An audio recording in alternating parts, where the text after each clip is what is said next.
교회 안에 있는 당신, 지금 이 순간에도 성경을 펴고 예배를 드리며 기도하는 그 손으로 감추어진 죄를 짚고 있진 않습니까?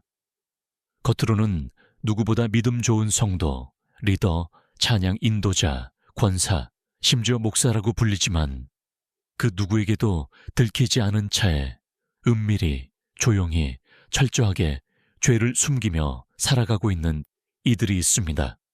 당신의 삶은 정말 하나님 앞에 투명합니까? 교회에서 눈물로 찬양하고 아멘으로 외치던 입술이 돌아서서는 남을 헐뜯고 질투하고 음란한 생각과 습관에 빠져 살아가고 있지는 않습니까? 마태복음 23장에서 예수님은 바리새인들을 향해 이렇게 말씀하셨습니다. 회칠한 무덤이로다. 겉으로는 아름답게 보이나 그 안에는 죽은 사람의 뼈와 모든 더러운 것이 가득하도다. 당신은 지금 어떤 무덤을 꾸미고 있습니까?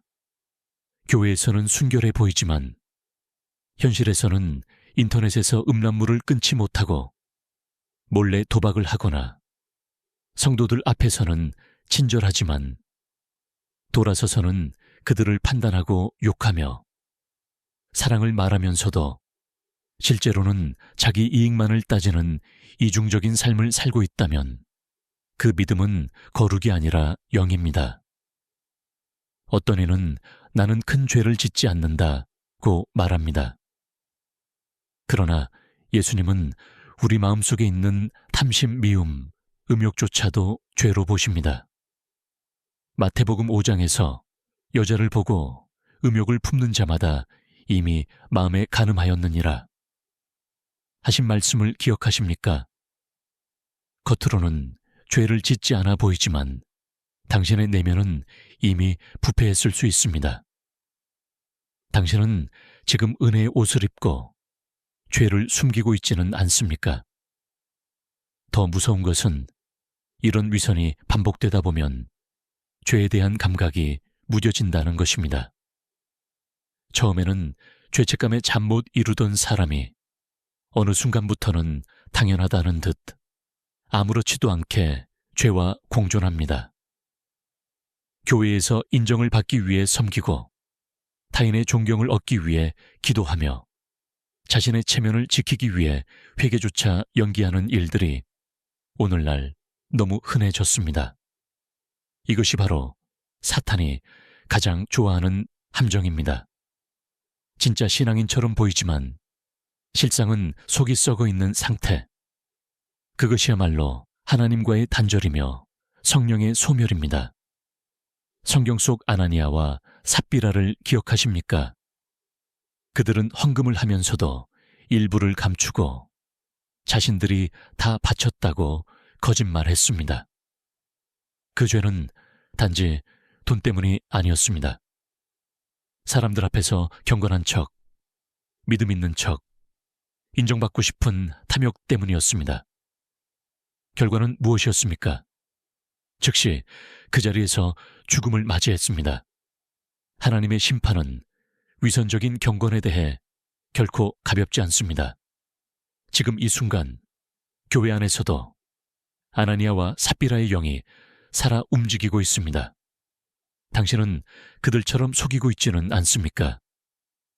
어떤 사람은 교회 안에서 직분을 가지는 것을 영광이라 말합니다. 그러나 하나님은 직분보다 중심을 보십니다. 사무엘상 16장 7절에서 주님은 분명히 말씀하십니다. 사람은 외모를 보거니와 나 여호와는 중심을 보느니라. 하나님은 당신의 리더십보다 당신의 정직함을 보십니다. 사람들 앞에서의 경건보다 아무도 없을 때 드리는 기도를 보십니다. 교회 안에서 누군가의 인정, 영향력, 자리를 탐하다 보면 결국 우리는 예수님보다 사람의 눈을 더 의식하게 됩니다. 그렇게 될 때 우리는 진실한 회개보다는 이미지 관리를 선택하고 하나님께 순종하기보다는 사람을 실망시키지 않는 걸 우선하게 됩니다. 이런 신앙은 하나님이 아닌 세상을 기쁘게 하는 것이고 결국 영적으로 죽어가는 길입니다. 실제로 내가 만난 한 청년은 교회 리더였고 사람들에게 존경받는 위치에 있었습니다. 그러나 그는 매일 밤 중독된 차에 음란물을 보고 있었고 새벽에는 그 손으로 찬양을 인도했습니다. 그는 눈물로 나는 두 개의 얼굴을 가진 괴물처럼 살고 있다고 고백했습니다. 그러나 무서운 건 그의 죄보다도 그 죄를 감추기 위해 점점 기도가 사라지고 예배가 무감각해지고 말씀이 들리지 않게 되었다는 것입니다. 죄는 우리를 더럽히는 것보다 무섭게는 하나님과의 감각을 무디게 만듭니다. 그 결과 신앙생활은 형식이 되고 감동은 영이가 되며 결국 그 삶 전체는 거짓이 됩니다. 이것이 바로 성령을 근심하게 하는 삶입니다. 에베소서 4장 30절은 말합니다. 하나님의 성령을 근심하게 하지 말라. 그런데 우리는 너무 자주, 너무 뻔뻔하게 성령을 슬프게 합니다. 그리고 회개하지 않습니다.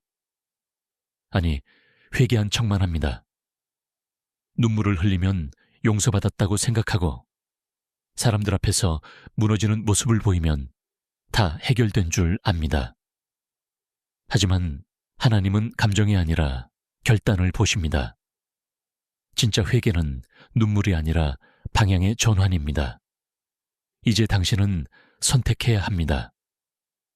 계속 겉으로만 믿음 좋은 사람으로 남을 것입니까? 아니면 내면까지 정직한 제자로 살아갈 것입니까? 사람들은 당신을 칭찬할 수 있습니다. 정말 기도 많이 하시는 분이야. 말씀이 깊으셔. 하지만 그 말들이 당신의 영혼을 죽이고 있다면 그건 축복이 아니라 저주입니다. 지금 당신이 진짜로 두려워해야 할 대상은 사람의 평가가 아니라 당신을 꿰뚫어 보시는 하나님의 눈입니다. 하나님은 지금도 묻고 계십니다. 너는 나보다 사람의 눈을 더 두려워하느냐? 당신이 지금 숨기고 있는 그 죄, 감추고 있는 그 위선, 미뤄온 그 회개는 결국 드러날 것입니다. 누가복음 12장 2절은 이렇게 경고합니다. 감추인 것이 드러나지 않을 것이 없고 숨긴 것이 알려지지 않을 것이 없나니. 지금 이 순간에도 회개의 문은 열려 있습니다. 하지만 그 문은 영원히 열려 있지 않습니다.